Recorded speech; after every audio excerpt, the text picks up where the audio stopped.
नमस्ते। मैं सुमन शर्मा। मैंने अपनी इस वीडियो में आंवले का मुरब्बा बनाने की विधि बताई है। उम्मीद है मेरी इस वीडियो से आपको कुछ सीखने को मिलेगा और पसंद आएगी। पसंद आने पर लाइक का बटन प्रेस करें और मेरा चैनल सब्सक्राइब करें। धन्यवाद। आंवले का मुरब्बा बनाने के लिए मैंने ये 2 किलो आंवले लिए हैं। अब हम सबसे पहले इन 2 किलो आंवलों को सादे पानी में डाल देते हैं भीगने के लिए।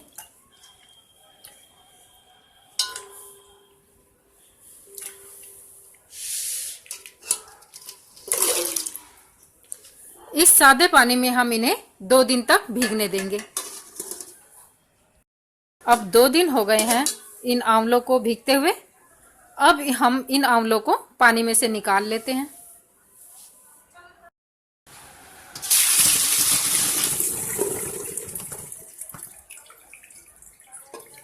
ये सभी आंवले हमने निकाल लिए हैं पानी में से।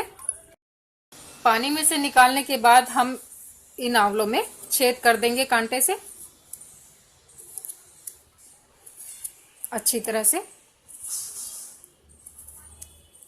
और ये जो काले निशान दिखाई दे रहे हैं इनको हम चाकू से हटा देंगे। ऐसे सभी आंवलों में हमने ऐसे कांटे से छेद कर लेना है और काले निशानों को चाकू से हटा देना है।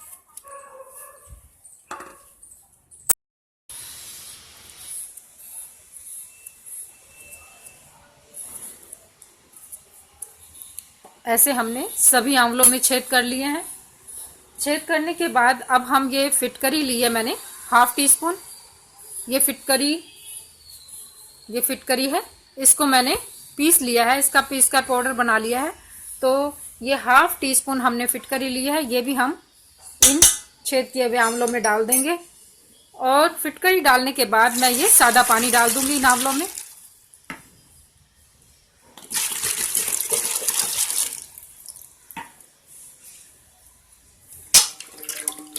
अब इन आंवलों को हम इस फिटकरी वाले पानी में, सादे पानी में 2 दिन तक भीगने के लिए रख देंगे। अब इन आंवलों को 2 दिन हो गए हैं फिटकरी के पानी में भीगते हुए। अब हम इन आंवलों को फिटकरी के पानी में से निकाल लेंगे और इन्हें पानी में से निकालकर अच्छी तरह से धो लेंगे सादे पानी में। फिटकरी के पानी में से निकालने के बाद इन आंवलों को हमने अच्छी तरह से धो लिया है। धोने के बाद अब हमने इस पतीले में पानी लिया है। इस पतीले में हमने इतना पानी लिया है कि ये आंवले अच्छी तरह से डूब जाएं। अब इस पानी को हम उबाल लेंगे। जब इसमें एक उबाला आ जाएगा तब हम ये आंवले इस उबलते हुए पानी में डालेंगे और इन्हें सिर्फ 2 मिनट के लिए हम इन्हें उबालेंगे। अब इस पानी में एक उबाला आ गया है, आंवले डाल देते हैं हम इस पानी में।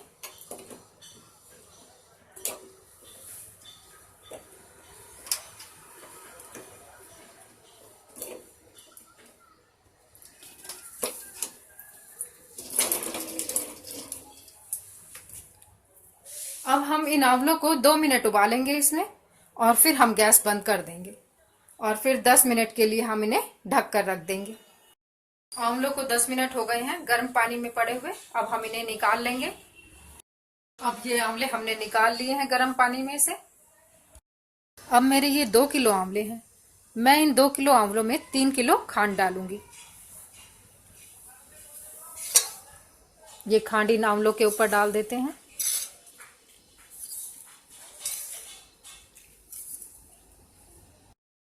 आंवलों को उबालने के बाद अब मैंने इन आंवलों में 3 किलो खांड डाली है। ये मेरे 2 किलो आंवले थे, इनमें मैंने 3 किलो खांड डाली है। अब हम आंवले और खांड को 6 घंटे रहने देंगे। जब ये आंवले जूस छोड़ देंगे और खांड बिल्कुल पानी पानी सा हो जाएगा, इसमें चाशनी के रूप में हो जाएगी, फिर हम इन्हें उबालेंगे। आंवले और खांड को मिलाकर रखे हुए 6 घंटे हो गए हैं। अब हमने देखा कि आंवलों ने जूस छोड़ दिया है, आंवलों से जूस निकलकर खांड में मिल गया है, जिसके कारण खांड पिघल गई है। अब हम इन्हें आग पर पकाएंगे। इस चाशनी के गाढ़ा होने तक हम इन्हें, इन आंवलों को आग पर पकाएंगे। अभी ये चाशनी हमारी काफी पतली है। आग पर पकाते समय आप इन्हें एल्युमिनियम या स्टील के बर्तन में ही पकाएं, लोहे के बर्तन में ना पकाएं, क्योंकि लोहे के बर्तन में पकाने पर ये आंवले काले पड़ जाएंगे।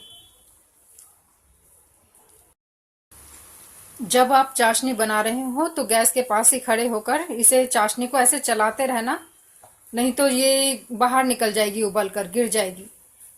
थोड़ी थोड़ी देर में गैस धीमे कर देना, थोड़ी देर में तेज कर देना। ऐसे आप करते रहोगे और चम्मच से ऐसे इसे हिलाते रहोगे तो ये चाशनी जल्दी ही गाढ़ी हो जाएगी।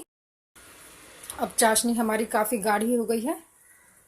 हाथ में लेकर हम ऐसे तार बना रहे हैं तो ये तार बन रहा है हमारा, और ये चाशनी हमारी शहद जैसी गाढ़ी हो गई है। अब ये मुरब्बा हमारा तैयार हो गया है। हम गैस बंद कर देंगे। लेकिन अब हम इस मुरब्बे को इस पतीले से निकालेंगे नहीं, 2 दिन तक हम इस पतीले में ही रखेंगे और हम इस चाशनी को चेक करेंगे। अगर ये चाशनी 2 दिन तक ऐसे ही गाढ़ी रहती है तो हम इसे मर्तबान में, कांच के मर्तबान में भर देंगे इन मुरब्बों को, और अगर पतली हो जाती है तो हम फिर से इसे आग पर पकाएंगे और इसे गाढ़ी करेंगे। चाशनी गाढ़ी होनी चाहिए, नहीं तो मुरब्बा खराब हो जाएगा। आंवले और चाशनी के पकाने के 2 दिन बाद हमने चाशनी को चेक किया कि कहीं हमारी चाशनी पतली तो नहीं हो गई है। चाशनी हमारी पतली नहीं है, वो शहद जैसे ही ठंडी होने पर शहद जैसी गाढ़ी हो गई है। अब ये मुरब्बा हमारा पूरी तरह से खाने के लिए तैयार है।